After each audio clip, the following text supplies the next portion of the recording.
Mere seconds after the white light appears, the orc and the ogres get teleported out of the area, quite lightly alongside the two goblins that were hiding in the forest until now. So that's what the goblins were doing. Kate says they didn't join the battle because they needed to be calm and collected in order to be able to cast the teleportation spell if there was a need to retreat. How does this work? Because didn't I send Flower and Luna to kill the goblin mages?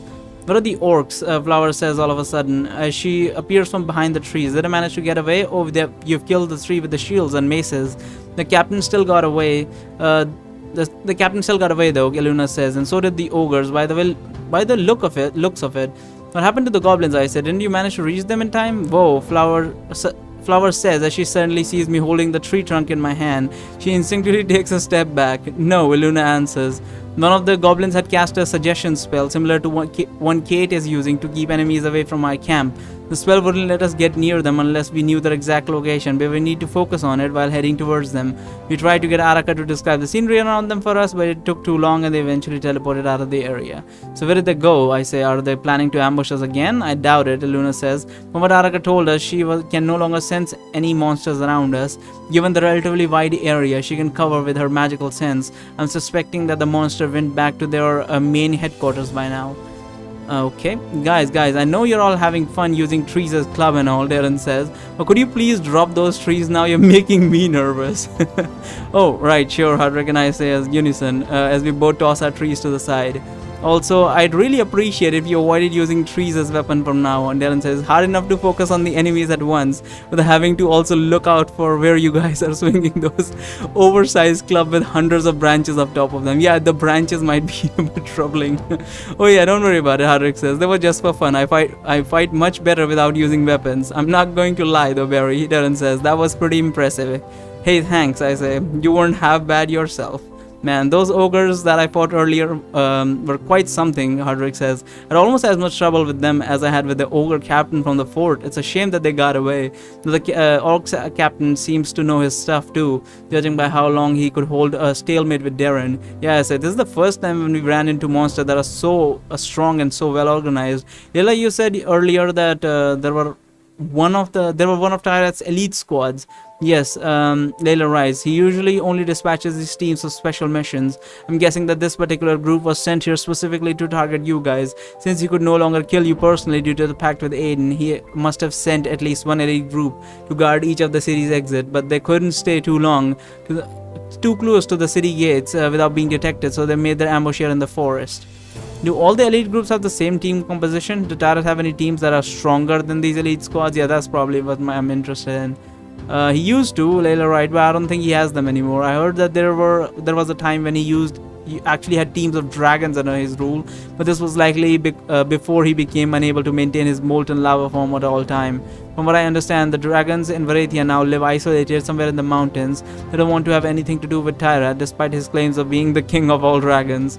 Regardless of what team Tyra decides to send after us next, Luna says, what is most important is that we detect them before they actually have us surrounded. Arka, from now on, you will also let us know when there are a group of monsters trying to ambush us, not just invisible enemies. Do you understand? If you want my fight, then how about you fight seriously? If you want my help, then how about you fight seriously next time, huh?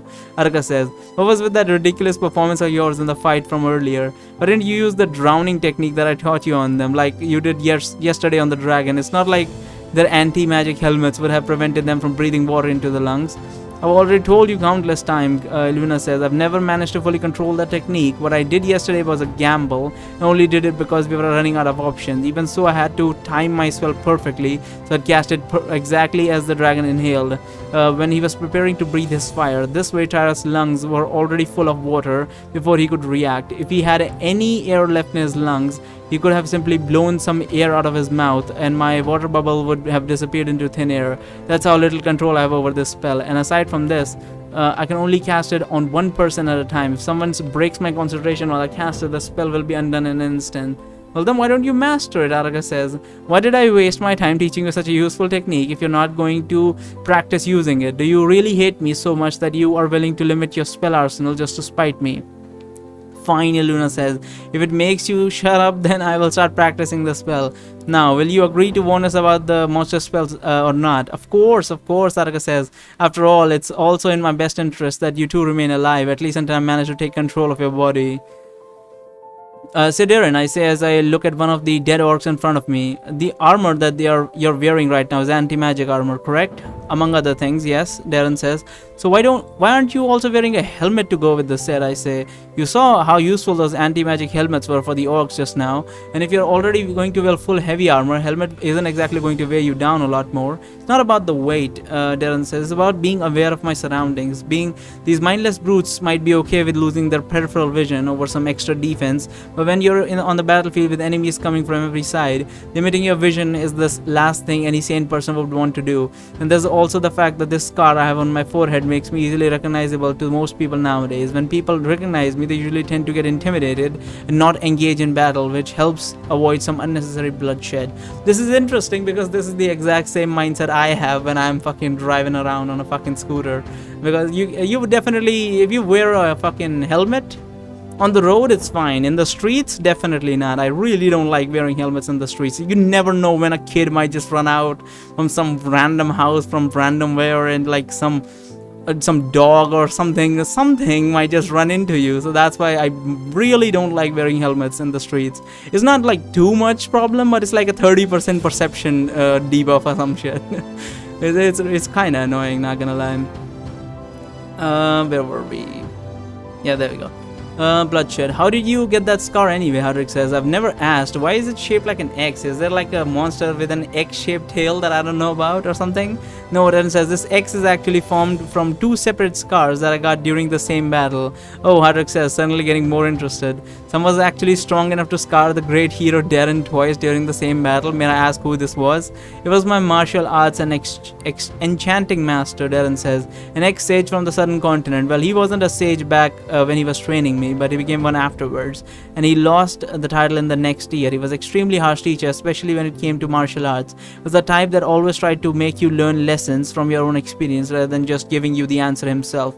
As his final lesson, he told me to fight him with all of my strength by using everything he's ever taught me. This is when I got my two scars. The first time he wounded me, I did not understand his lesson, so he decided to cut me a second time in the exact same spot from the opposite side in order to properly get his point across. Only then did I realize that the whole purpose of the battle was to show me a huge weakness in my fighting style that I ignored for years without giving it much thought. The third time, when he attacked me in the same spot, I was ready for him and I quickly disarmed him, which concluded my last lesson. Every time I see my reflection in the water, it reminds me to always remain vigilant and to always look out for even the tiniest of weaknesses, because in a real battle, they can mean the difference between life and death. Hardrick says. That's actually oddly inspiring. I think I may also have some of these small weaknesses that I've never really bothered to correct because I didn't consider them to be that big of a problem due to their durable giant skin. But after hearing your story, I'm thinking that maybe I should get off my arse and actually do something about it, because it's too late. After all, you never know what might happen.